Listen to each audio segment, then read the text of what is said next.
так много, но такая сила. Я случайно, она не думала, что я слышу.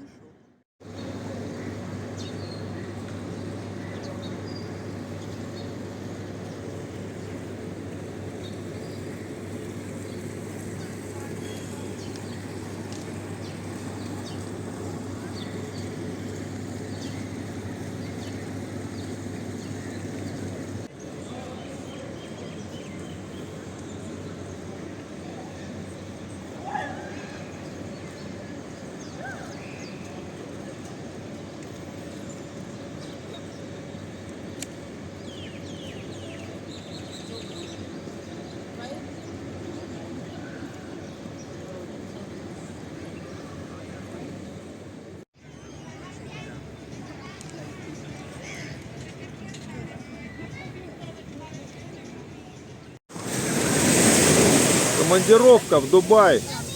Руководство попросило, просто не мог отказать, не поехать. Нужно почитать лекции по философии, по арабской философии, по философии сознания, по эпистемологии. Так что работаю как могу просто.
And Aristotle tells us that first philosophy investigates being, qua being, and the attributes which belong to it in virtue of its own nature. So Aristotle formulates his doctrine of substance, and that is a Latin term which originated in course of the translation of the original Greek term ousia, or primary being.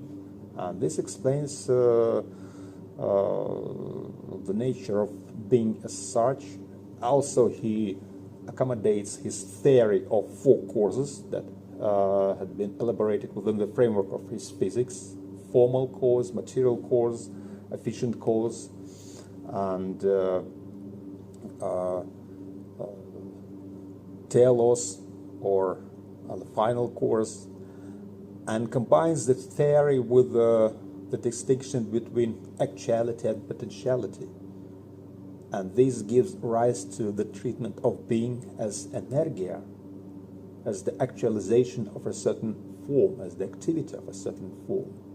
And you see, Aristotle elaborates a theoretical consistent approach which provides a general understanding of being as energia of a substance. And theology theology, that is another original name which was used by Aristotle in order to refer to the first philosophy. Because the first philosophy is not only first insofar it is most universal, but also insofar as it deals with the primary sort of being, the sort on which all other things depend. And this primary sort of being is substance, is the primary source of substance is divine substance. Hence, the science of being must study divine substance, the material form, the mover of the world, nous. So that's the ultimate material form, which is acknowledged by Aristotle, and it functions as the object of our aspiration and as the principle of the source of energy for the universe.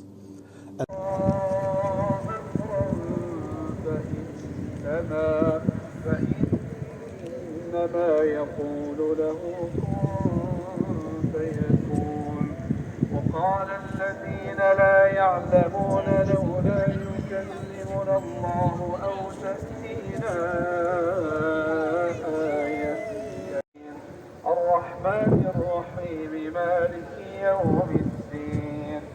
إياك نعبد وإياك نستعين. اهدنا الصراط المستقيم صراط الذين أنعمت عليهم غير المغضوب عليهم ولا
Слоны – животные полезные.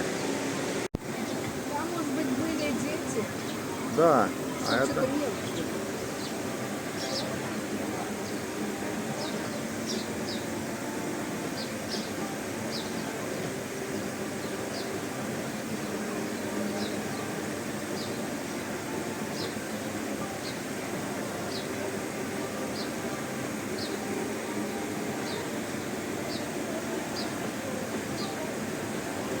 Fertility purposes, so it happens periodically. So baboons are omnivores, they feed on both meat and vegetation. So here at Dubai Safari Park, we feed them with some carrots, pumpkins, sunflower seeds, and some nuts, and also some beef.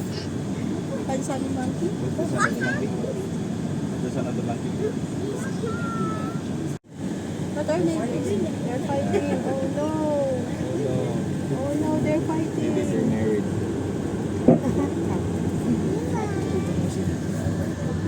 Dubai Safari Park, we feed them with some chicken and beef.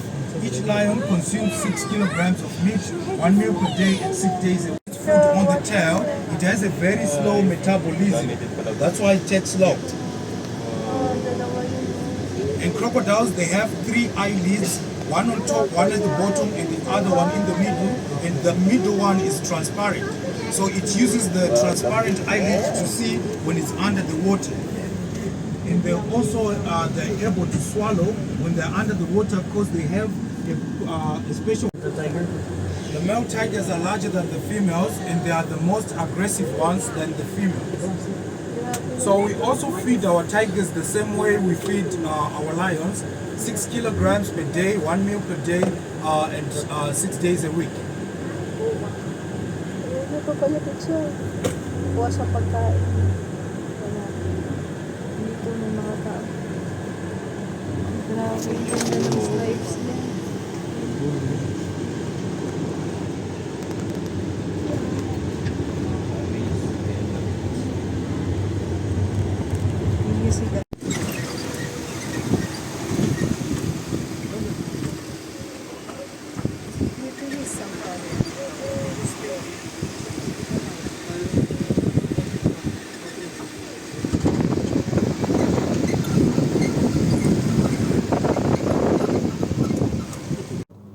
Humanists. Renaissance humanism was a cultural movement centered on rhetoric, literature, history, and the Renaissance scholars and thinkers coined the term studia humanitatis, the studies of humanity. And Renaissance humanists, they understood by studia humanitatis a cycle of 5 subjects: grammar, rhetoric, poetry, history, and moral philosophy. And all these disciplines were based on Greek and Latin classics. So, narrowly speaking, a humanist was an expert in the studia humanitatis. And the horizon of the Renaissance worldview is outlined by the idea of humanitas. Through the idea of humanitas, the intentioners realized the intention to finally determine the true essence and proper persons of a person, the general order of the universe. So the highest goal of knowledge is the revealing of the intrinsic synergy of the universe.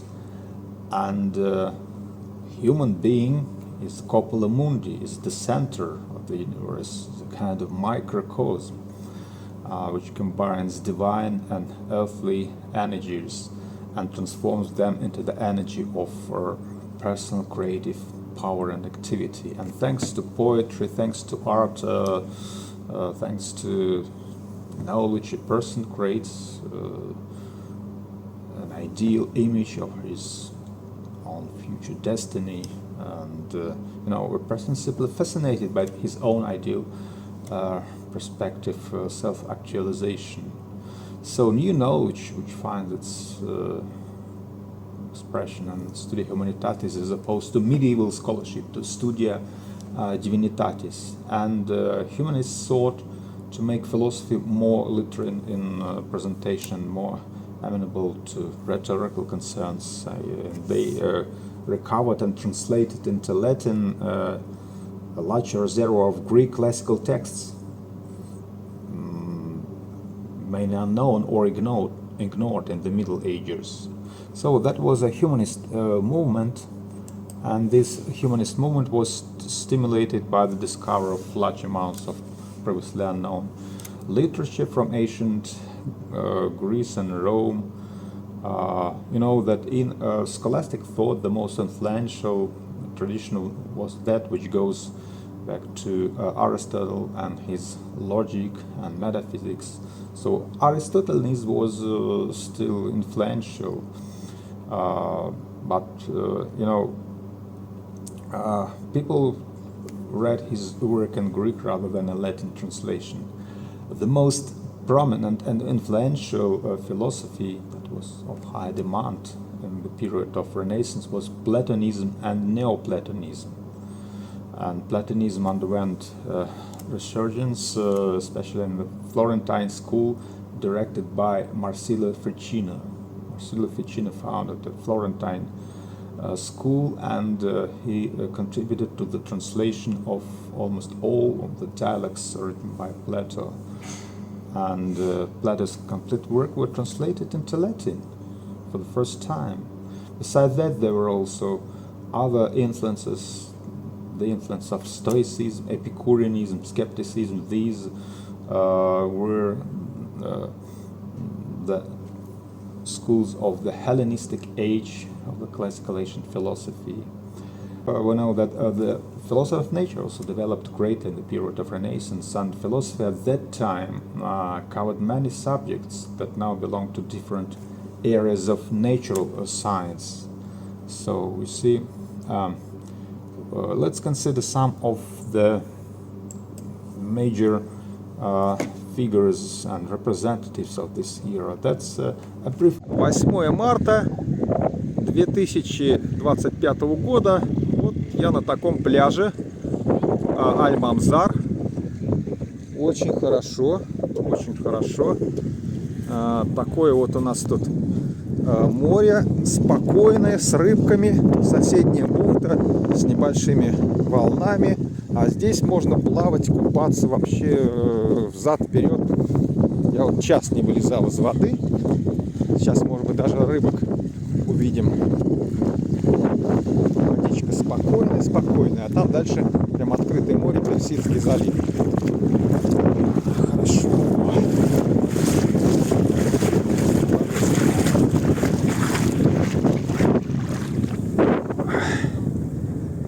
Вот так вот, друзья.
приятно так встретить день рождения. Посмотрите, какое море. Теплые воды Персидского залива ласкают мое тело. Рядом очень хороший, красивейший пляж с белым песком.